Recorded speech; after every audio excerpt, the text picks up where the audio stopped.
Okay, so are you ready to get right into it? Because today we were talking about like a dream match. I am so ready. Bruce Lee versus Yukari Oshima.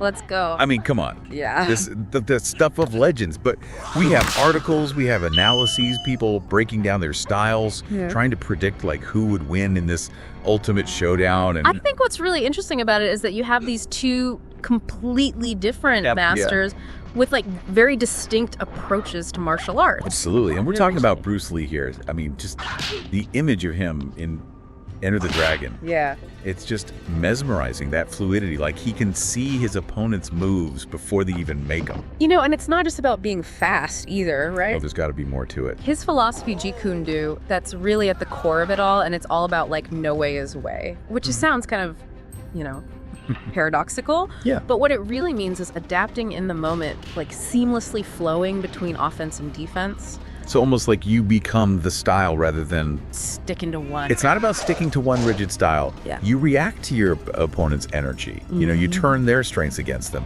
And when you combine that with Bruce Lee's, you know, insane striking power and his almost supernatural adaptability, it makes him an incredibly difficult opponent to face.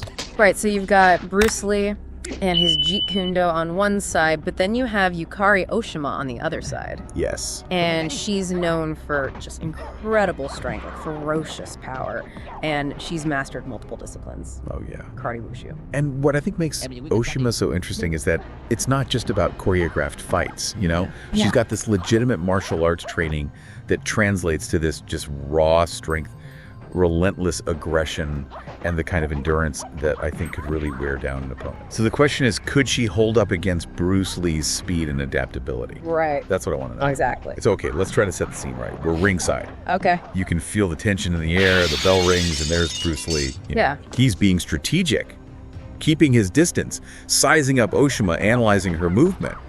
But then you have Oshima, who's coming at him with that relentless pressure. I mean, not letting up. This is where it gets really interesting because Lee's adaptability, you know, could really be the key here, like finding those openings and, you know, exploiting them with his lightning fast strikes. But Oshima's stamina is no joke. Right. Could she wear him down?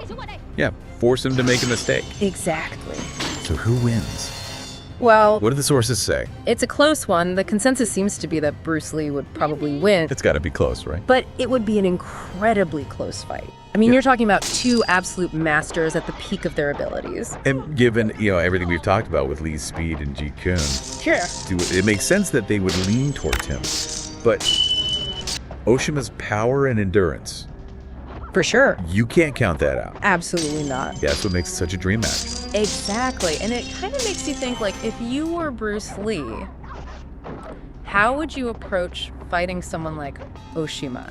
Oh, that's a good question. Whose strengths are so different from what he might have encountered before. Right, like does he change his entire style? Yeah. I mean, it makes you think about the evolution of martial arts, you know? It does. And just the different approaches. For sure. Like, is it always about just brute strength? Yeah. Or are there other things, you know, mental resilience, strategy, adaptability? Are those just as important? I think this matchup really highlights that there is no single path to mastery.